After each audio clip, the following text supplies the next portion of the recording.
So I'd love to hear Steven talk a little bit about taking choice off the table as one of the rules to perform at any age, I would imagine. And then Dean, would love to hear your thoughts on that as well. So there's two sides to what I'm talking about there. In high stress situations, we make bad decisions, right? Unless you're extremely well trained at making good decisions, meaning you're a Navy SEAL kind of thing, as a general rule, it hinders decision making. So I want to have essentially rules for keeping myself safe that I create in advance of those high stress situations. And all I have to do in those situations is follow the rules because I'm not making good decisions.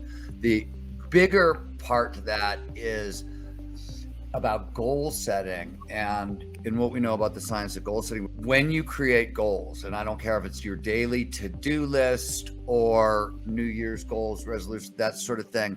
If I call something a goal, if I say it out loud, put it on a to-do list, I will die before I don't accomplish it.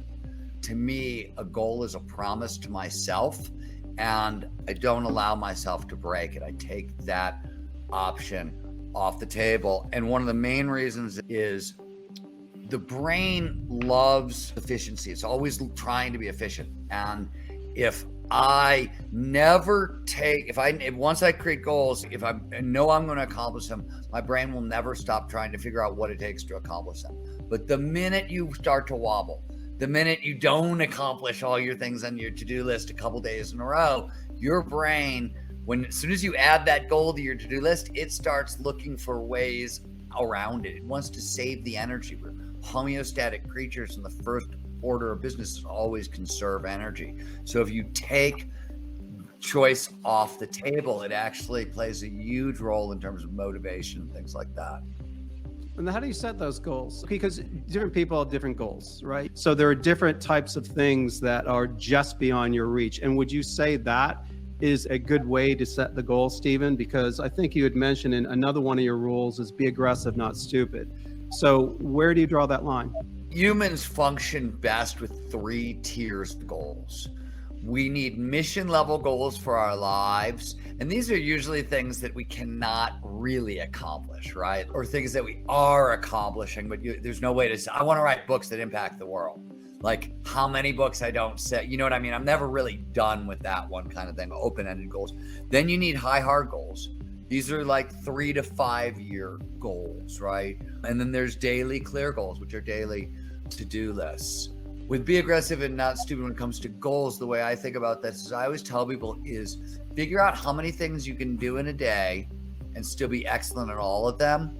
And that's how many things go on your daily to-do list, right? You got to run the experiment for a couple weeks in your own life, right? I know on a regular day, like certain things I'm going to do every day, certain amounts of time, anything that takes energy goes on the to-do list. I won't do anything that I can't try to be excellent at. I may fail, right? But I want to be excellent at everything I do. So I know that if I can't, there's no reason to put 23 things on my to-do list for the day because I can be excellent at about 11 of them.